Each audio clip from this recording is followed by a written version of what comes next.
कुछ खास ही एहतमाम हो रहा है तैयार होने में। शाम होने में तो बहुत देर है अभी।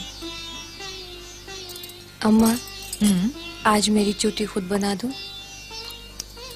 कौन आ रहा है? वही जिनका कलाम आज शाम गाने वाली हूँ, मिर्जा गालिब। मिर्जा गालिब? वो इस गरीब खाने पर आएंगे?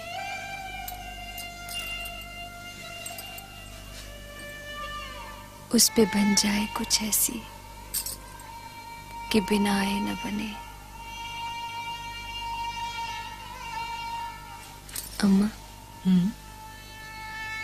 किसी ने क्या खूब कहा है, वो भी कोई चांद सूरज जो रोज चले आते हैं। गालिब का मुकाम तो उनसे भी परे है।